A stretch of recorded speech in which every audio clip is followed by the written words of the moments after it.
Let's go ahead and get this party started, huh?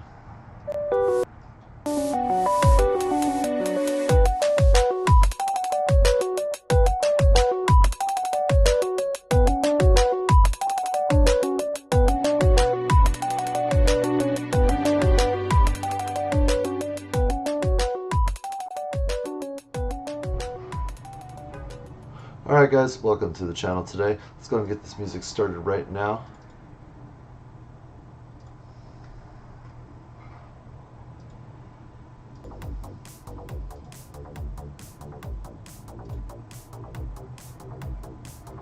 Okay, so looking at some basic stuff today. Sorry I've been gone, guys. It's been a long time. A lot of good things going on right now with Bitcoin.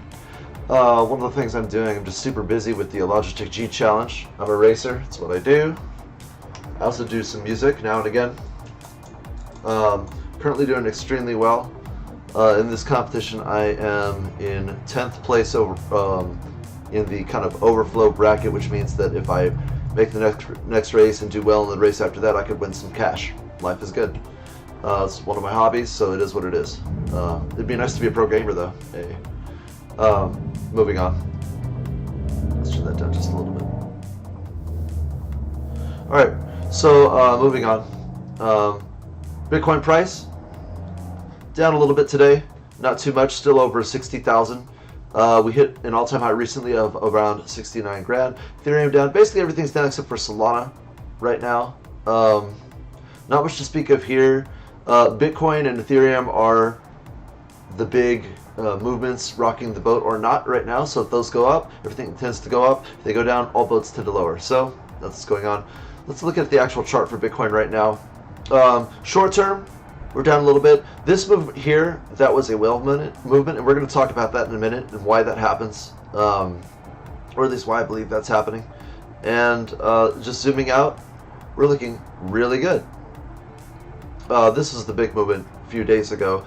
I have a photo of this on my phone, funny enough. Yeah, we'll talk about this movement in a little bit. And then everything just seems to be going up. The trend shows that we're just going up, which is really nice. All the way from September-ish. I want to zoom out farther, but it's not letting me for some reason. Normally it'll let me go out years, but it's not letting me do that. So August 21, September. Okay. Oh, that's because it's the day of the chart. Let's see if I can zoom out. There we go. Okay. So this is the movement from the last cycle in general, which is, yeah, we're still up. We're higher than our previous highest high, which is around 63, 64 grand. And obviously for the year, we are massively up, especially since the March of 20 when the crisis hit and all of that. So everything's looking pretty good. Again, just zooming in the 1 hour chart. As far as data, we'll go that just now. So let's go into the softer music. Alright, so what I wanted to talk about are one of my favorite metrics to watch. And again, I learned about this from other information sources, so like Modern Investor, Pompliano Channel, Altcoin Daily, CryptoLark, Cryptos Are Us, you name it, it just keeps going. So that's where I learned all this stuff from. And so I've had to learn a lot about Bitcoin over the past few years because I have a lot of cash in it, and it has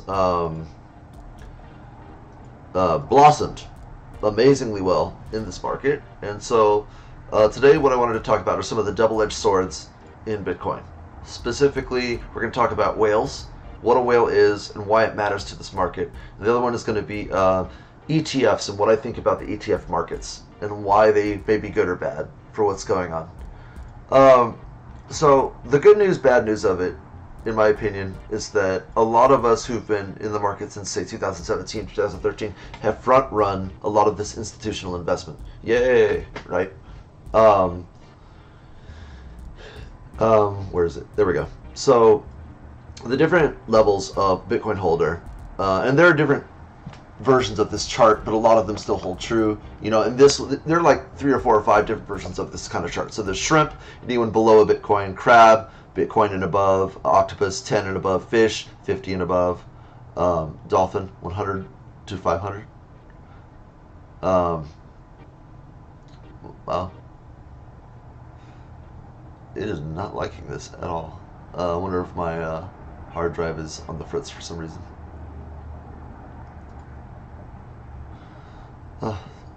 Thank you, iTunes, for being reliable today. Okay.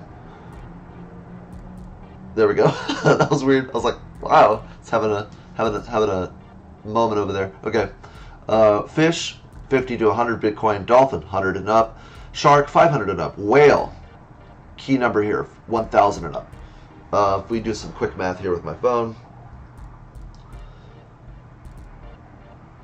So 1,000 times, let's say 64 grand. It's $64 million. So just to double check my math, 1,000 times 64,000 is $64 million. So if you have $64 million in Bitcoin as of today, you're a whale. Anything above that is a whale. 5,000 is a humpback whale. Once you get above that, there's like blue whales and silly stuff like that. In this chart, they chose to go exchanges and miners. These are the people with extremely large amounts of money. So anybody who's like a crab on down will not affect the market. So this would be like you and me, right? Basic retail investors, people who didn't get in extremely early, right? So if I went and sold with all of my might on this market, it wouldn't affect the market that much. There's no way that I mean, you might see like do this, you know, like down just a tiny bit. If a whale decides to sell, that's when you get movements like this. This is what happened the 10th last week, right? And there are a bunch of reasons why it happens. So honestly, even if you sell millions and millions and millions of Bitcoin, it's not going to go crazy far necessarily.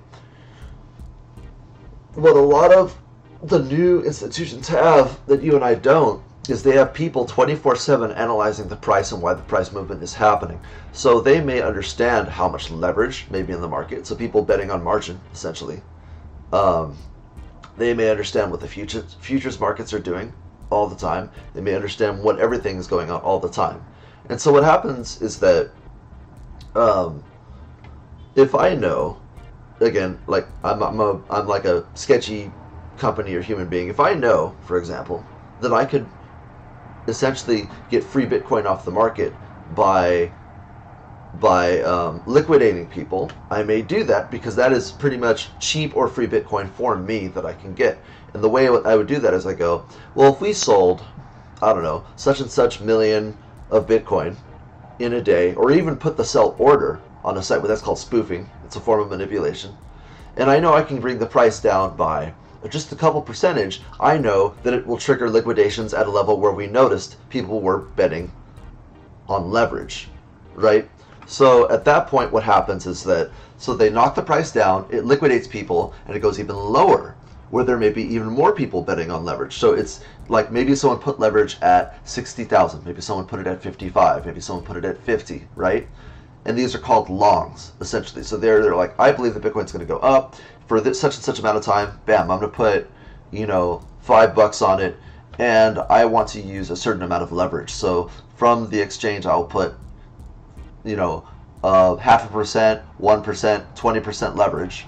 The higher the leverage, the more likely you will get liquidated if the trade goes against you. So what happens is that if it goes against you too far, they ask for more collateral. And if you can't do it fast enough, they zero you out. That's called liquidating you. So once they zero you out, you've essentially sold all of your Bitcoin onto the market into their exchange.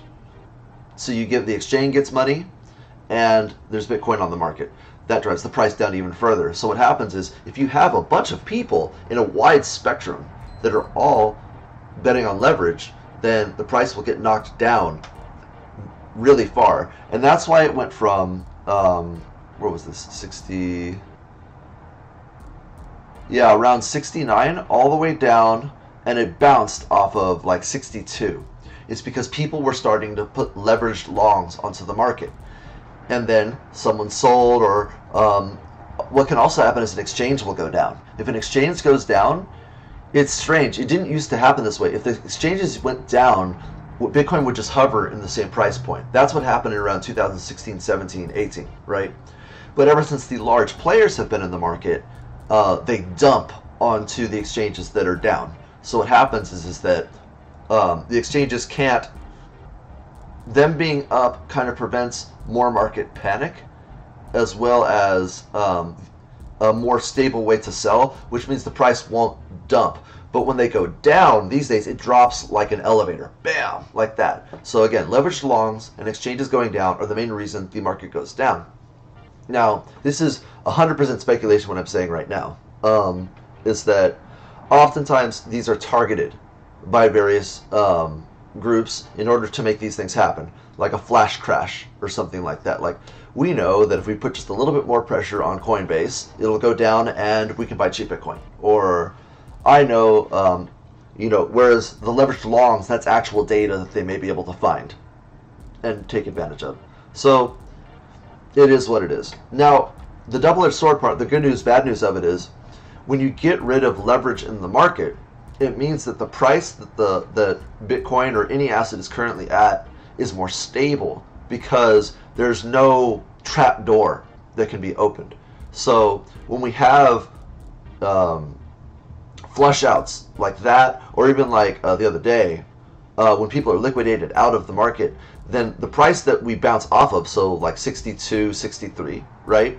They're stable. It means that normal holders like you and me are holding the market up, and other whales that are in the market are holding the market up. So one thing that I thought of, and again, this is just speculation at this point, this is not necessarily fact. What I think is happening is that the powers that be that are looking to use Bitcoin as a hedge, because it's happening, are trying to constantly know where the bottom of Bitcoin is, and as it goes up, kind of keep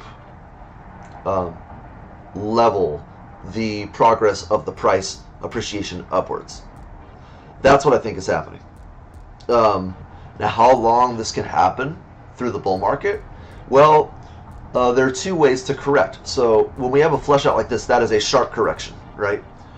Or we can have a correction over time, looking for the fair value of Bitcoin. So if they keep doing this over time and we keep going up, we may just have a slow crawl upward as opposed to a blow off top. And this is where we get into multiple theories. Are we in a super cycle? Are we going to blow off top? Are we going to... It's hard to know. And if people ask me just on the street, it's hard to know. It was more straightforward when we had the halving. When it was obvious, it was like, hey, look, just, as for me, I'm going to put in so much and see what happens. Because every halving, it tends to shoot up, right? The low-hanging fruit lasted until about 30 grand, in my opinion. And after 30 grand, that's when the institutions started playing their games. Let's see if I can find it here. This is September of 21. Oh, that's right. I have to go back to the larger chart, so we'll do that. So let's go up to... So we broke the all-time high and hit 40, right? So around 30K is when we start getting the games. How do we know this? Let's zoom in, right? So this is where we get kind of like a bunch of patterns, and they all start around 30K. That's where we have the start of this little arc there. It goes to the bottom.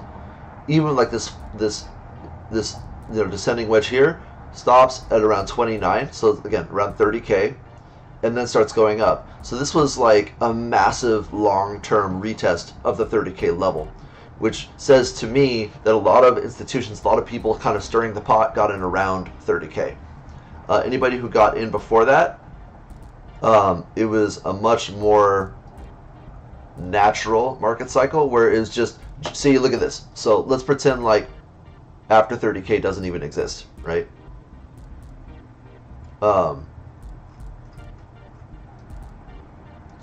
So from March of 20 all the way through basically December of last year, Bitcoin basically went up. Now, mind you, it had drops and whatever, so I've zoomed out pretty far, but it just pretty much just went up. And then we hit our, everything here. Now, The thing is that once we hit January through March and April, that becomes tax season. So the question is, as we hit kind of the midterm of this bull, the end of this bull run, because it's not going to last forever. Will we have movement where people sell for tax season, which is what happened last year? It wasn't like a crazy big sell, but they did sell for tax season. Will we have that? Will we have an actual drop of like 50 to 80%? Are we going to start a super cycle where it continues to slowly go up, but it just doesn't spike? These are all things that could happen depending on a lot of things, and that's where the ETFs come in. So an ETF was just denied by the SEC.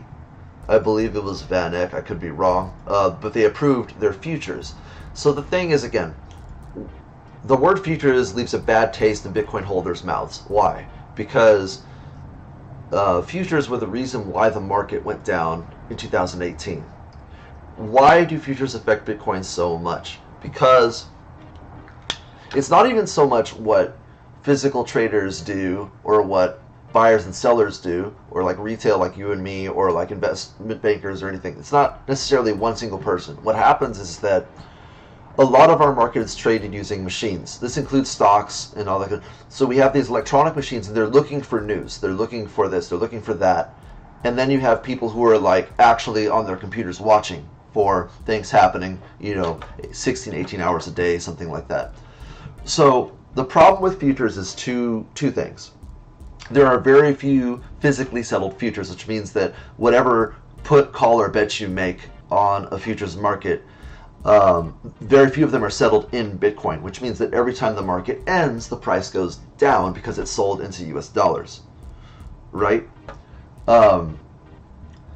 What happens is that not only is it settled in US dollars, but you can do other forms of spoofing on the market, where, for example, Bitcoin's at, I'm going to name an arbitrary price right now. So Bitcoin's at 20K, right? It shows signs of having strength to go to 25 or 30. I want it, but me being a very rich whale, want Bitcoin to be cheaper so I can buy more. So what I will do, while owning the asset and playing on the futures market, so I can hedge on both sides, what I will do is I will bet low with my futures placement. So I'll say that Bitcoin will be, I'll put a put at like, I don't know, 10K, something like that. And I'm going to put millions and millions behind that bet. And what that's going to do is that you have automatic machines that go, oh, someone put millions of dollars in it. It was this institution that did it. And I you know what, I should sell. So it creates a self-fulfilling prophecy of it scares the market when that happens.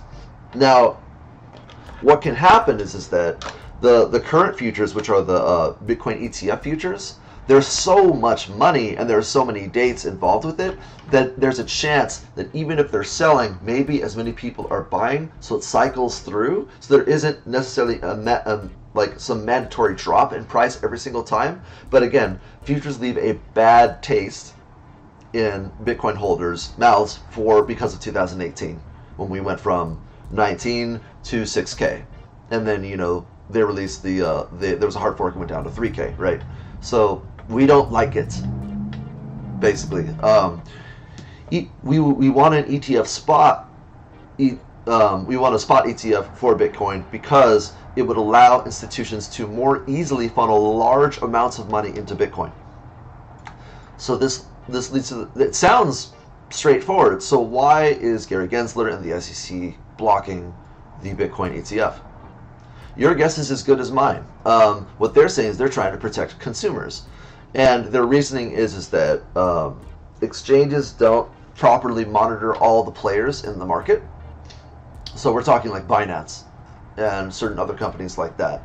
From the perspective of many Bitcoin holders, this is just an excuse to delay, and that's it. Which is extremely frustrating. It makes absolutely no sense. They are not protecting you and me. What they are protecting are the whales, the large players, which is very annoying. So, again, this is why you hear whale in the vocabulary of a lot of Bitcoin YouTubers and things like that, because it's extremely frustrating. But yeah, if part of the reason why ETFs may need to be a needed part of our market is because people who are part of like in investment banking or hedge funds or whatever, they need to convince several people or groups of people to invest in Bitcoin. In order to do that, they need something familiar. ETFs are familiar. It's easier for them to sell, hey, why don't we just do a Bitcoin ETF? As opposed to like, I want to put so much of Bitcoin on my balance sheet or something like that, like Michael Saylor did. That is harder to do. Michael Saylor was able to. There's actually an amazing interview on the Pompliano Best Business Show with Michael Saylor about how he did that and how he was able to convince his board for him to put Bitcoin on his sheet, right, and things like that, and how he did it. The whole strategy behind it was amazing. But yeah, no. It allows them to funnel money into the market in a way that is more comfortable for them in a more classical way that they've done before. So they don't have to sell it as much. They can funnel lots of money in, and that would allow them to buy tons of Bitcoin.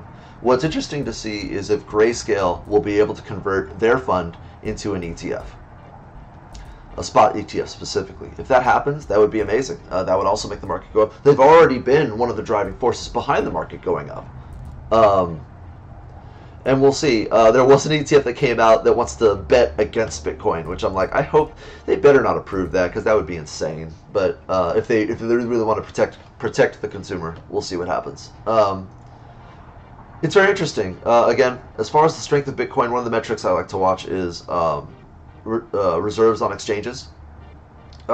It's still going down, and the price of Bitcoin is still generally going up. And as long as that's true, we'll be good. Again, watching a lot of other investors, other channels, that sort of thing, what a lot of people are waiting for are inflows to places like Binance, Coinbase, Kraken, all the major exchanges. They're watching for that. It won't immediately make the market tank, but it's a sign of the end for this bull run. So that's what I'm watching for. That's what other people are watching for. I'm watching for tax season. I'm watching for a lot of things, and trying to take profit tastefully around this time. But we'll see what happens. It's been an insane couple of months. It's been an insane time. I'm very grateful for everything happening. And I hope it just continues for the midterm.